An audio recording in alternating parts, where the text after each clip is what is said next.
Drop a 1 in the chat if you've heard of the concept of dominance hierarchies. So dominance hierarchies, you've probably heard Jordan Peterson talk about it. It's the natural order in which society, economies, industries, institutions, even churches fall in line. There's a dominance hierarchy. And they're not necessarily good or bad, they just are. It's like capitalism. Like, give people an incentive to work and solve problems, and then people will do work because it ultimately benefits them, and you're kind of playing into that notion of self-preservation, and so therefore you're speaking to the human state of mankind, not good, not bad, it just is. And so with dominance hierarchies, you have these different systems where people with power, prestige, influence, charisma rise to the top. Some of these folks would be known as like the alpha. And then the more submissive people, the more compliant people, the more people with less power will fall into the lower tiers of the system, right? And societies are always set up with these dominance hierarchies. Any institution is usually like this, right? And so you hear Jordan Peterson talking about this, you hear this concept in psychology, so on and so forth. And it's kind of daunting when it really hits you. Like, everywhere I go, there's a dominance hierarchy. Every organization, colleges, so on and so forth. Now, the dangerous part about dominance hierarchies is if they're not built on merit or who is deemed as the most valuable to a said institution, not is, but deemed, right? Then the opposite happens, which is Marxism, which is we wipe away the dominance hierarchies, and then the state picks who is on a dominance hierarchy. That's also not good. Yeah. Right? So then the state starts meddling in who should have power, who should have influence, who should have a voice, who shouldn't have. We don't need just equal access to opportunity. We need equity. We need a balance of outcomes, right? Then you start tinkering with the dominance hierarchy, and so the guys who were not very popular in high school, the guys who weren't very practical at solving problems, they grow up, they become professors, they start influencing the institutions, and then they want to disrupt the natural order of the dominance hierarchy, right? Mm-hmm. That's the left thing, far end of the spectrum, right? And so I didn't say there was anything wrong with a dominance hierarchy, by the way. I just said it is the way it is. But here's something to think about, and this is a thought that I've been thinking about a lot, is Jesus said, when the disciples were arguing amongst them who was the greatest, Jesus said, you know that the pagans lord over each other. What was he alluding to? The dominance hierarchy, right? But he said, it shouldn't be like this amongst you. Instead, with you, whoever is the greatest should serve the most. And he who wants to be first should be okay with being last. And he who wants to be great should be humble, right? And we see this echoed in Proverbs where it says, humility precedes honor. The concept of humility precedes honor, that service precedes prestige, right? Service precedes status. And so if we look around the Grammys and we look around institutions, colleges, whatever, you'll see a lot of this dominance hierarchy stuff, and you see it kind of people tinkering with the natural order of things. Sometimes rightfully so. Sometimes to platform people that normally wouldn't be platformed. Sometimes to give people opportunities that maybe just as competent, but because of how things have been historically or whatever, aren't given those opportunities. But in the church, hey, you want to see something crazy? 67% of the people who watch this channel are not subscribed. Do me a quick favor, make sure you hit that subscribe button so you stay up to date on all the videos here on the Blessed God Studios channel. See, we operate from an upside down kingdom. We operate from the opposite of a dominance hierarchy, where the first shall be last. The one who wants to be the greatest should be the servant of all. And there shouldn't be this concept of dominance hierarchies in the exact same way that the world does it. That the greatest leaders who are followers of Jesus should be the biggest servants, should be the biggest problem solvers, should be the biggest givers, should be the biggest philanthropists, should be the big, right? This is the upside down kingdom, that the God of the universe steps in, puts on human flesh, comes and lives the life that we should have that we could never live on our own, dies the death that we should have died because we're wretched, jacked up people, in our place for our sin, and creates a pathway. It's the complete upside down kingdom with a God who dies for his enemies. A God who dies for the very people crucifying him. The hero of the story dying for the villain.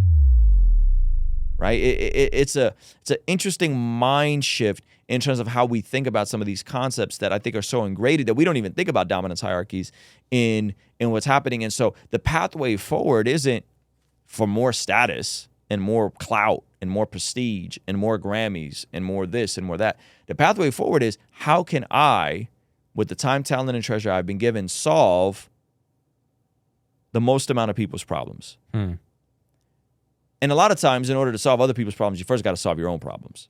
In order to help other people, you first got to figure out what are the dysfunctional things with yourself, right?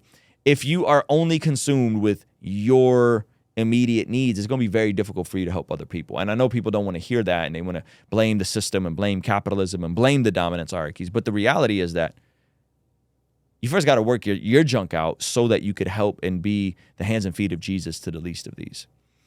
And I would really hope that those of us who are paying attention to what's happening in media and paying attention with the Grammys or whatever, that we would take self-inventory and take self-inventory of, am I doing the most that I can with my time, talent, and treasure? Am I doing the most with the opportunities that are presented to me on this side of eternity? Am I doing the most with living my life onto the glory of God? Because it's very easy for us to be outraged. And there are things that we should rightfully so be outraged about. But you're not really solving any problems if all you are is just outrage to outrage to outrage to outrage. You're not really doing anything to prevent any future atrocities. You're just kind of outraged all the time, and that's your coping mechanism. And in the same way, some people play video games and other people do drugs and other people escape. You just are mad. Just mad all the time. And so I would encourage you, take the frustration sometimes that are with dominance hierarchies that we see, imbalances of power, abuse of power, corruption of power. Take that and let that be your fuel to figure out, why are you here for this season? What is your assignment in this season?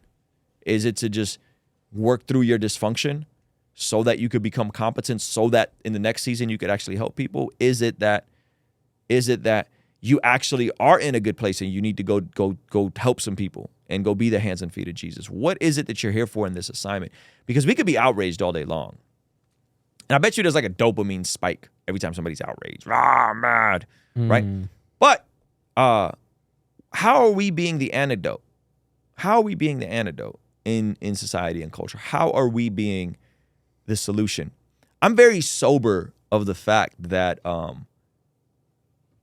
Zach pointed this out, that back in the day there used to be sitcoms and people would watch sitcoms, and now we've kind of replaced the modern day sitcoms for a specific demographic of people. And I'm very flattered and humbled by that.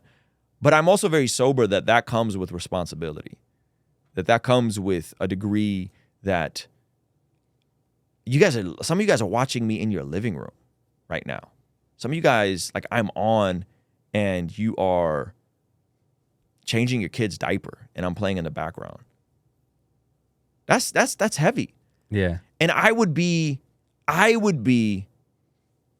a poor communicator and a bad leader if all I left you guys with was, the world's being the world. How stupid are they? The world is going to be the world. Spiritually blind people and spiritually dead people are going to be spiritually blind people and spiritually dead people. The question is, what are we going to do with that outrage? Are we going to be the light of the world? Are we going to be the antidote? Are we going to be the hands and feet of Jesus? Are we going to say, hey, nope, you guys are doing it wrong, but I'm not just going to tell you you're doing it wrong. I'm actually going to show you how to do it right. Are we going to mobilize?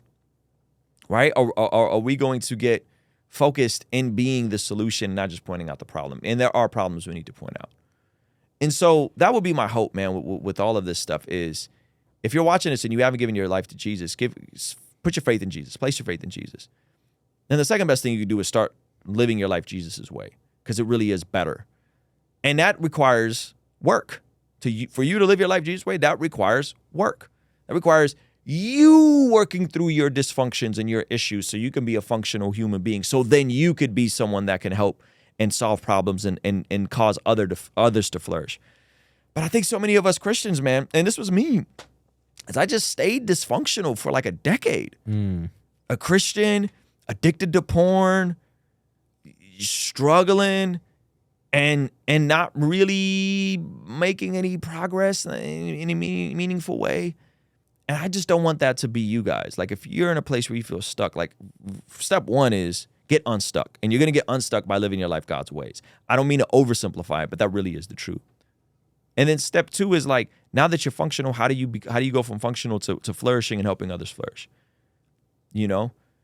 And that requires all of us cooperating with the Holy Spirit. Hey, this clip is from our daily after party stream. If you enjoyed it, consider signing up for our Patreon community for only $5 a month, where you get access to the replays of our daily after party streams, as well as the uncut extended versions of our podcast, Discord access that's private, and a discount code for our merch store, only $5 a month. And ultimately, it's the best way to help us contextualize the gospel of Jesus using media, podcasting, and of course, YouTube. The link for that is in the description or in the pinned comment.